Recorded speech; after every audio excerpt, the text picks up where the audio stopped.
But my dad's had a brilliant career, you know, with short circuit, British champion, Formula 2 world champion, finished third, I think, in the world Formula 1. So yeah, my dad had a brilliant career, and I came along and tried to help out as much as I could. I don't think I helped that much. And then I started, so he helped me a bit at the start, and we went on from there.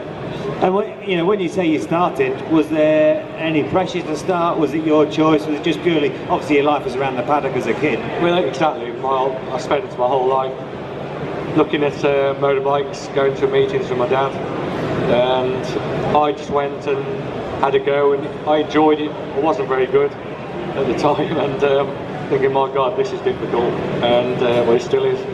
But yeah, I enjoyed it. Luckily, I got sponsored, and it went on from there, really. And was your dad's the same age as my old man, but what was there added pressure from him or with him, because obviously he was successful and a big name?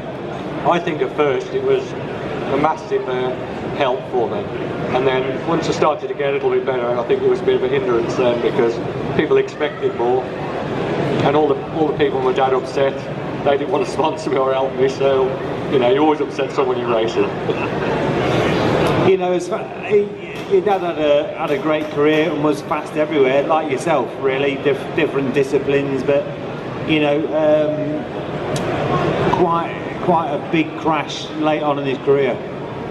Yeah, my dad was like 44, so he had a big crash in Barcelona. Unfortunately, Andy McGladrey dropped some oil, and I think Joey went through it, and a few others just missed it. My dad went down, and there was a big pile up. I think most of the field went down. So yeah, it was. I think he died once or twice at the circuit. It was a long. This racing has got so many high points, but it does have a few low points as well. And I remember my dad eventually coming home months and months after the accident, and it was a hard, not months, it was years and years of recovery, and it's still not recovered now fully. And as far as that's concerned, from yourself, you've been racing since 1947, whenever it was. I don't really remember you having a massive injury. You've had your knocks and your bangs, of course you have, but I don't really remember you having anything massive. I hate it when people say that. Like I said, I'm always not like yourself, Steve. I raced against Steve a long time, and there's not many people beat me at Macau, but Steve did every time virtually. But he was absolutely completely mad, and you had some big crashes, didn't you? And I've always tried to do a little bit, keep a bit of caution, because I can see what happens. But sometimes, unfortunately, it's down to your hands when you crash for any reason, bike problems, oil on the track, so you can try and be safe, but it doesn't always work out. No, I think, it's there's always downsides to racing. Fortunately, I don't think we ever remember them. We only look at instead of into women, you just remember the good days, not the bad days. But a classic example is John McGuinness last year, 2017 at Northwest. Obviously John's arguably one of the safest riders around. He's still very fast at the TT, but a mechanical issue caught him out. Yeah, and I think the problem is when you get older, you do get a bit more wiser, but still things you've got to be so careful of. And I think John knew the bike wasn't quite right, but you get to a point where you just have to, you think, right, I'm running out of time here now, I've got to push on, and it's caught him out.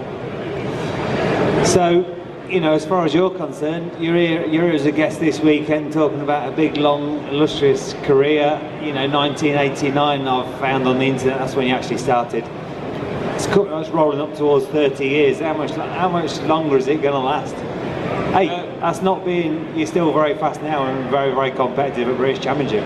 I enjoy it, and like I say, I started in, I think, 89, I had a ride on my dad's Ducati, and it's gone so fast. That's the problem. Someone said, I remember Roger Marshall and Ray Stringer saying, when you get to 30, that'll be it, enjoy it while you can.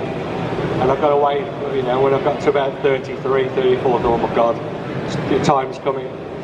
And then Roger Marshall was my manager for Meds and that, and he said to me a few years later, said, never give up until you really, you know it's over, and that's it. And I've always kept that in the back of my mind, and I thought when the day comes and I'm like really sick of it. The worst part about it now for me is travelling. You know, I was away in Hong Kong, I got back yesterday morning, so I'm still not with it at the moment, but I mean I landed at 5 o'clock yesterday, and travelling, I hate travelling now. Before I used to love travelling, and it does weigh you down. You know, this, I keep getting mixed up. Last season, 2017, you know, a great year again in the British, in the Superstock 1000. You know, on your Bathurst BMW, a great season. You know, you had a strong chance of winning that championship. I think you finished third in the end, but anyway, a really competitive series. So you're still kind of pushing at the front. You know, and I guess you're going to do the same again for 18, right? The same series. Yeah, luckily Bathurst must have been a real good sponsor to me, and we're going to do the same thing again. We're starting to help a young lad in my village as well. He's only 13, so I'll just see how it goes up till the TT, see where I am in the championship, and if we're doing well I'll carry on, and if not I'll just do the couple of meetings I want to. I do like Freiburg in Germany, I did a Matra last year as well. I still like to do Macau, I still like to do the TT Northwest. I still like going to places like Thruxton, Silverstone, but some of the tracks where they put chicanes in now, I'm like, oh god, I hate chicanes. And you know, Alton Park is one of my favourite circuits, and they put Izzy's chicane in, which I think he'd be turning in his grave if it was called Izzy's. I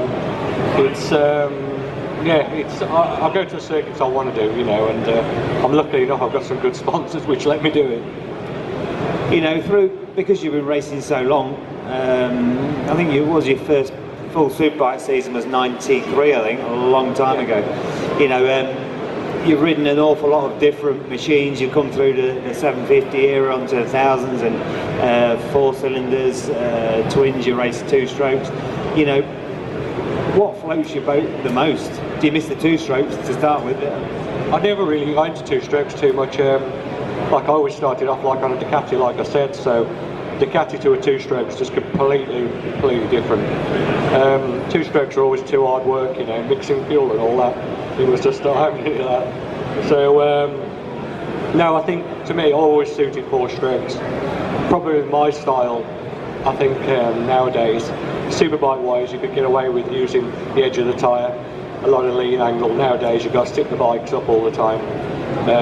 I can't bring myself to do all that. There's too much moving around for me.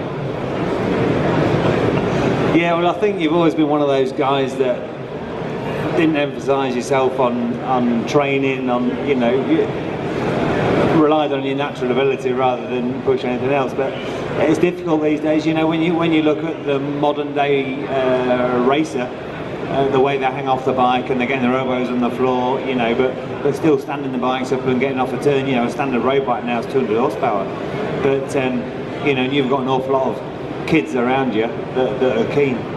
Well, you know, I remember going out for first race last year, and I looked around and everybody had hair. You know, it was just it was scary. There was I think we worked it out that I could have been virtually everyone's, you know, father or something like that, so, or daughter. It was scary, and you know, you get on the podium, and I look, and I remember looking at, you know, when I started at John Reynolds and all them, like, I was thinking, what's those silly old bastards still doing it for? And now they're looking at me thinking exactly the same, but it's nice to try and beat them. It's getting difficult, but we've got some real good lads coming up, and like you follow them around and you go, God, I wish I was a bit younger, I'd have a proper go at them, but you do think, oh, I'll save it for the next. That's the big difference I found, was normally you go to overtake someone and you just let the brakes off and go through. Now you think, oh, shall I do it? Then it's too late. So it's that's a big difference. Yeah, certainly time moves on, and I think, you know, it's difficult, but so where do you see yourself? You know, of course, like you said, you're going to have another attack on the British Championship on the Superstock bike on the BMW this year and see how it goes before the Rose. And then what, have you got a plan? Have you got an out plan? thing is, the least I've been trying to do less and less, and it's weird when you start racing. All your life, I know.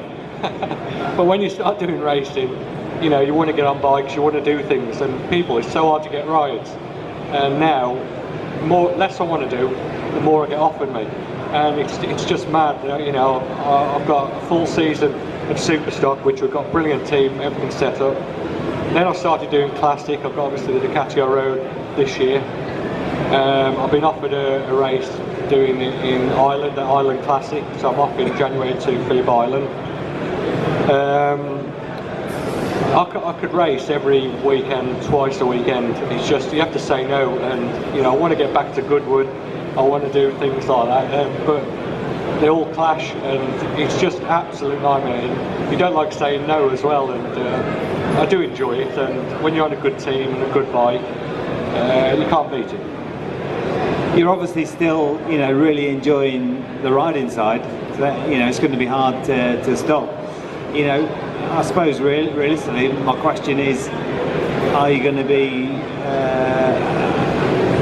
will you just stop racing? We say be nice to you. No. Will you just stop racing, or will you carry on chipping away maybe at the classic side and kind of just to float your own boat? For me, I had to stop, bang.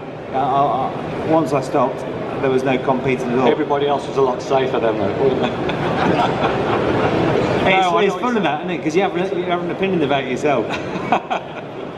You know, I've always thought about it how I thought I'll have something to interest me, and hopefully I can find someone, a young rider like we got now, and then you just go, all right, I'll just let him get on with it, and you know, and just. I mean, I always think I'd like to race something. It's like doing Goodwood and things like that. You know, I still like to be involved and have a go. And I mean, saying I don't know if I'm going to stop in 3 months' time or 3 years' time. I don't know. I just don't got a plan.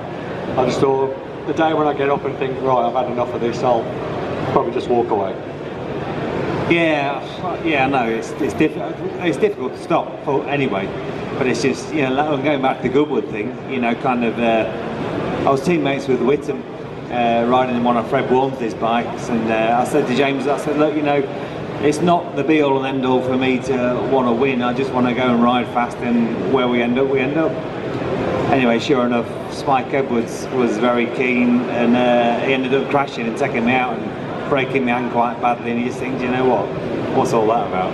Yeah, that is the problem, you know. I was at a show at the NEC, at the National Bike Show, and I was speaking to Foggy, and like Carole Foggy is so competitive still. Yeah. He goes, I'm going to do Goodwood, and he goes, I was saying, Carole, you know, it's competitive, and he goes, I know, he said, I'm going to win it as well, like, you know. I was thinking, oh God, like, you know, brilliant, you know, he's still so, I mean, he'll crash straight, won't he?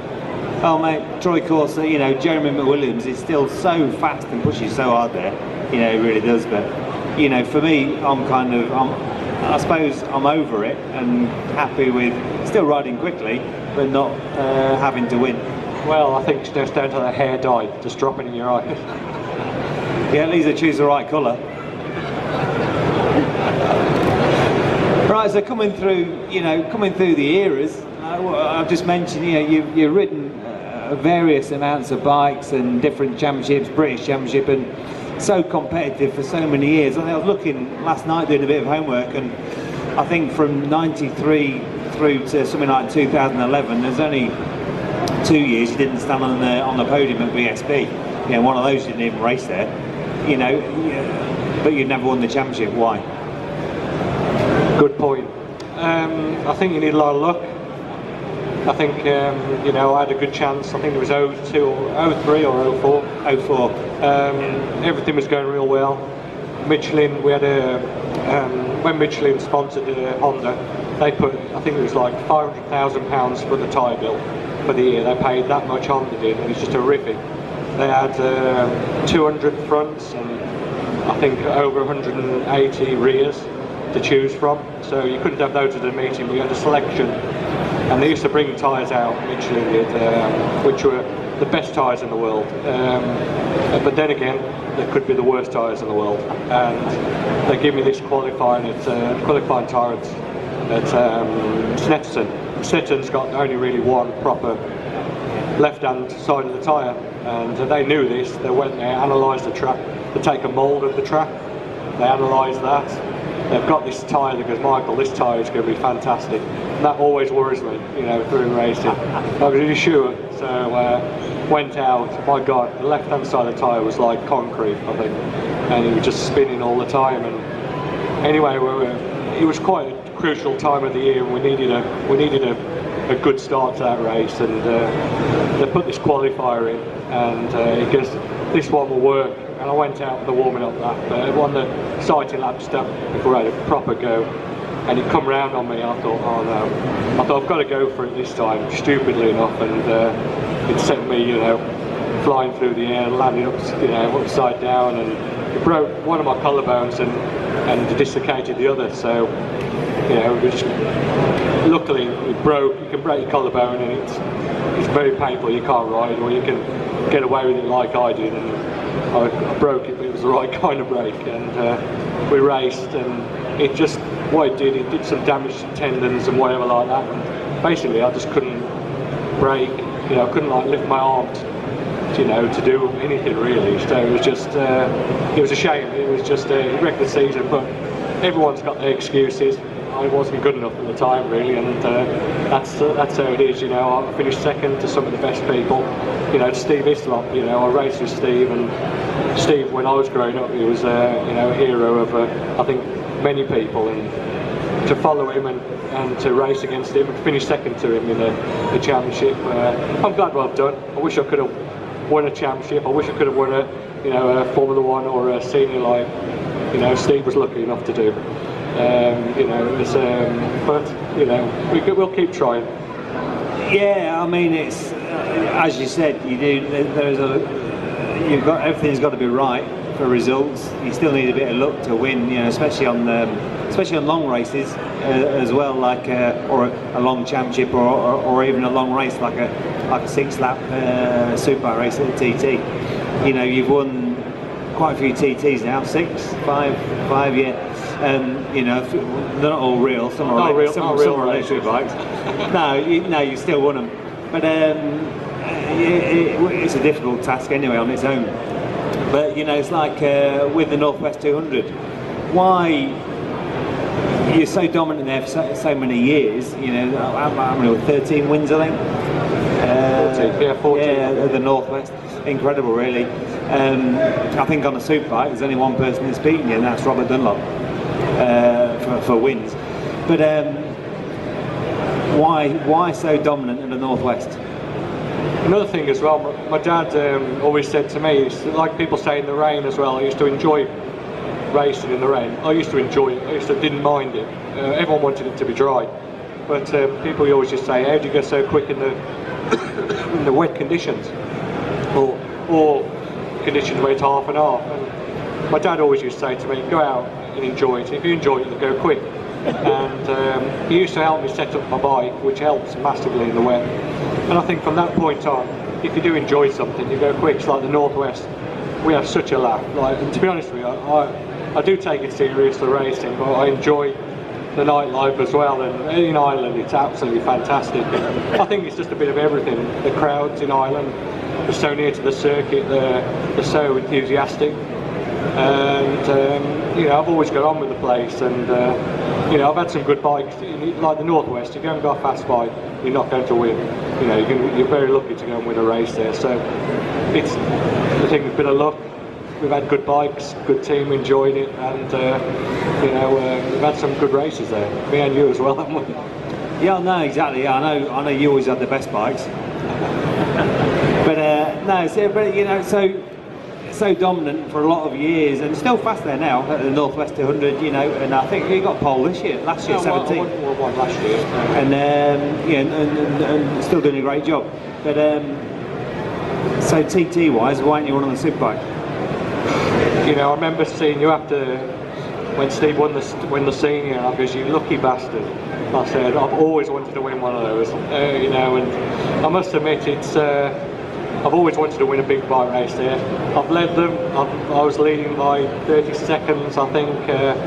You know, I think when I was riding for B&M, and I had a puncher. I've had I was leading, caught Philip McCallan on the road, and piston crack going to the signpost, and he pushed oil down and threw me off.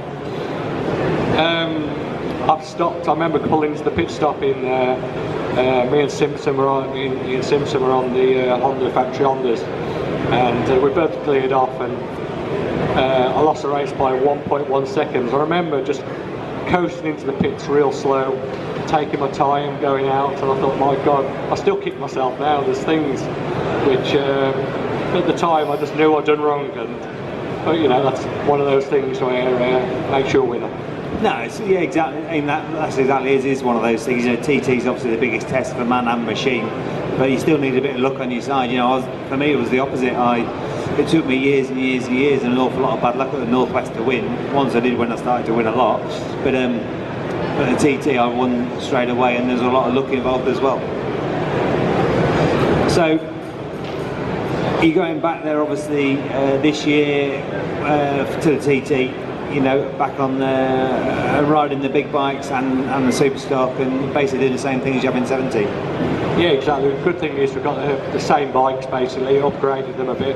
I did my fastest ever lap last year on my overlap on a super stock bike, which was quicker than my superbike lap. So I'm about, I think, a 6th quickest now or something around there. Which the trouble is, the gap at the top, you know, with Michael Dunlop and Hutchie and that, they are, you know, streets ahead of us, not really. But if I can go over there and try and get in that top 6, you never know what can happen.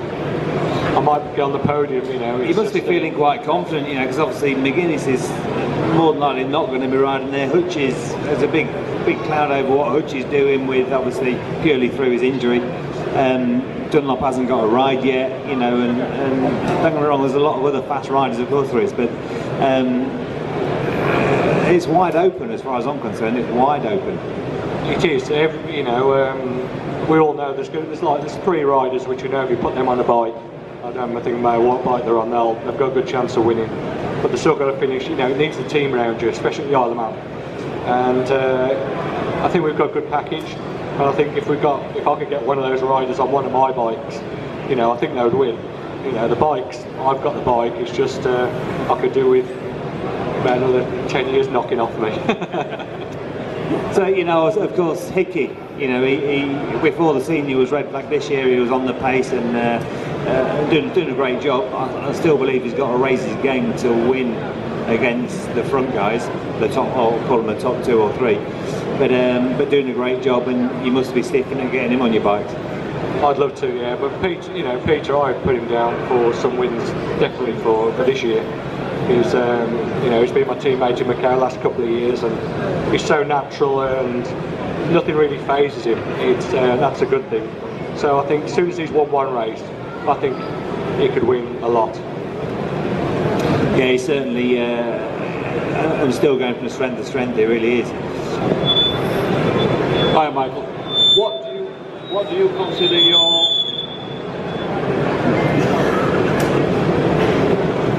consider your best win, your favourite win?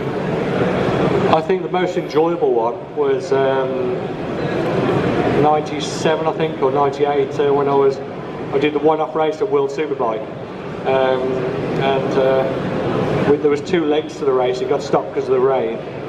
It was dry, and then it started to rain, and luckily enough, 2 weeks or a month before it, we'd already had a wet BSB meeting there, and went off the line. And I remember someone coming up to me on the grid just said, "Take it easy." I can't remember who it was, and you'll do all right. And I thought, I was like about 17th or something on the grid, and I went off and I just picked my way through, and then I looked at my pit board and it said like P3, and I was up behind Carole Fogarty, and I thought, oh my God, what do I do now? And I followed him round for 3 laps. I thought, I can't pass him. I'll get absolutely killed. Like, I'll get lynched especially if I take him out. I thought, oh bollocks to this, I'll have a go anyway. So I passed him, and I thought I'd just get my head down. And I won that part of the race, but I finished 3rd overall. But it was just, I think Kaczynski on the podium and Fogarty, the trouble they were having, like, and the arguing. It was just, especially me being on a private Honda, to beat John Kaczynski. John wasn't happy about it whatsoever, you know, it was proper kicking off. And having a go at Honda, you know, why should he finish in front? And no, it was probably the things that went on behind the scene. And we went on the car, you know, with Foggy, and Kaczynski wouldn't go on the winner's car. And they were slagging him off, and there were people like, you know, it was amazing atmosphere. Throughout your career, you've ridden for various different teams, manufacturers. Who's been the hardest? Just kind of skipping over a wedge of politics, you know, with all the bullshit behind the scenes that goes on. Who's been the worst to be associated with? Or manufacturer, team or manufacturer? Oh, you know, Honda definitely. You know that you get enjoyment with racing, but when you ride for Honda, when I was growing up, it was the one you always wanted to be on. You know, if you've got a HRC bike, the gold clutch lever, every factory bike has a gold clutch lever, and they are so special. Those bikes are, and I think. But you get the added pressure of Honda. I remember sitting on the grid, a few TTs saying, right Michael, you need to win this race. And like, you don't need to hear that just as they're patting you on the back. You know what you've got to do. But that's the kind of pressure. And we had the big boss of Honda come with, when the new Fireblade came out. And he was like, he could have like sacked me before even. Japanese or UK side? Yeah, Japanese. Oh, and they were ruthless, like, and they looked at you and you're scared to death. And yeah, pressure with Honda is they're not always the best. They always look the best, but sometimes they're not the best by a long way. They've always had very good riders, and somehow they got away with it. But you know, a proper Honda, when it's right, it's the best bike in the world. But then against like Michelin, you know, you can have a Honda what's, you know, everyone expects it's the best bike, which isn't. Any more questions? Steve, over here. Sorry, I didn't see you there. Hello, Michael. So you ate two-stroke, so you don't like riding two-stroke. So why did you go and ride a Joe Miller 500 that was about 15 mile an hour in Grand Prix 500? How did that come about? Was it just a job, or was it something you wanted to do? There was another thing with Honda. Basically, Honda tell you what you want to hear. So, the end of 98, Honda said to me, right, we want to sign you up for 3 years. We'll be doing this, this and this. And it got to the last meeting, and they got me into the office and said, right, we're not racing anymore, we're giving up. And I goes, well, 2 weeks ago you were telling me, you know, we've got a 3-year contract and this and that, and they goes, no, that's it, we've changed our mind. We haven't, Honda have just said we're pulling out of the Superbike. So I'm like, I turned loads of stuff down, and luckily I went to Macau, and Mike Trimby, who run Macau, said there's a 500 GP bike, do you want to go and ride it? And no offence to the team, but Joe Miller and that, and you know, it was a privateer bike against factory, you know, HRC bikes, and I went pulled out at Paul Ricard, and I think it was 30 some odd miles an hour down on top speed. It was just horrific. I remember Kenny Roberts Jr. pulling out the pits with a new tyre on, and I was flat out down the straight, and he passed me sitting up, and you just think, you know, you've got no hope whatsoever. But every season I've started, I've always finished with the same team, except one. And I just carried on because I thought I want to start every GP and just do the whole season. And I was so close to getting a Red Bull ride because I was out there, and I think Gary McCoy got it, and I got a chance of riding after Whittam crash. So there was these chances I could have had. If I wasn't there, I wouldn't have had them, but you never know what could have happened. So I'm glad I did it. It was probably, for a career move, it was a big mistake. It knocked me back a few years, but I had nothing else to do, and I just thought, why not, have a go. Cheers, thank you.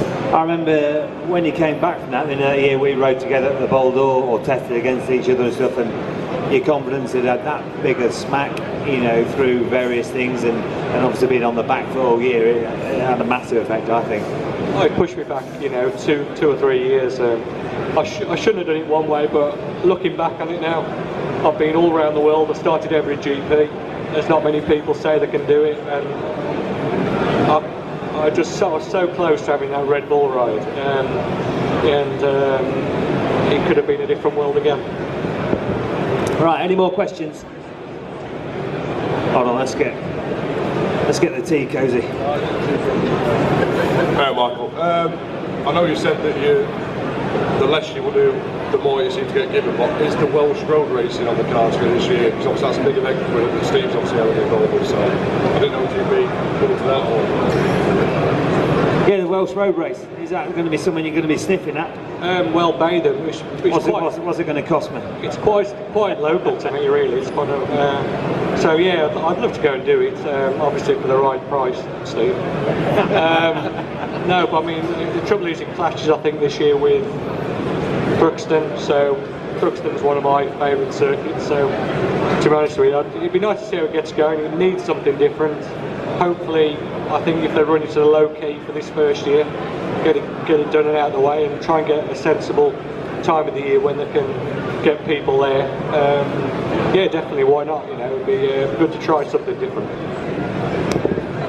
Right, a couple of questions here. Hello Michael, if you could have any one of your race bikes back in your garage, which one would it be? Most expensive one. I think the most beautiful one I've ever seen was when I was saying the HRC Honda came to the TT, and it was RC45. It was all in carbon black with an aluminium tank, and it wasn't painted, and it was absolutely, you know, brand new, and it just like, wow, it was something special. I think it was like, I wrote one off at when I crashed one. Mallory Park, I think, testing one. I said, how much did it cost? And they goes, oh, we don't know, but it was expensive. I remember the clutch lever. I stole the clutch lever out of the box, and I remember these gold levers. I always wanted one, and I said, can I keep the clutch lever? It's all smashed and everything, bent. And they goes, no, so I stole it. And it had bull races in it and everything. I think the clutch lever alone was something like £6,000 or £7,000. It was just ridiculous. Like, it was a £1 million bike, basically. You couldn't buy it, you know, it was just, everything was bespoke. Mad. No wonder you won it. On the Superbike, bottom of rail, do you take it flat out or do you ease it off a bit? Well, I always thought I took it flat out, but we were laughing with, we're all sitting there in the truck when we got data logging on, and I was going, that's flat out, that is. And he goes, why are you rolling it then? And I was like, oh. So it's fast. It's like 5th gear on a Superbike nowadays. Years ago it was flat out on an older Superbike, but nowadays it's 5th gear flat out, the guy in top gear. Fast enough. What, braille? No, I think, you know, the problem is with any modern bike now, or for a few years, there's no lying when you get back to your team, because everything's recorded, you know, so you can complain your bike's not fast enough, and they'll say, well, why are you shooting off early? You know, because what you don't realise, even on a big long straight like the old Sneston, the big long back straight, without realising it, it's quite easy to roll off before you even brake. You know, but everything's recorded, and there is no lying. They know more about what's going on when you're riding than what you flipping do. Really spoilt it.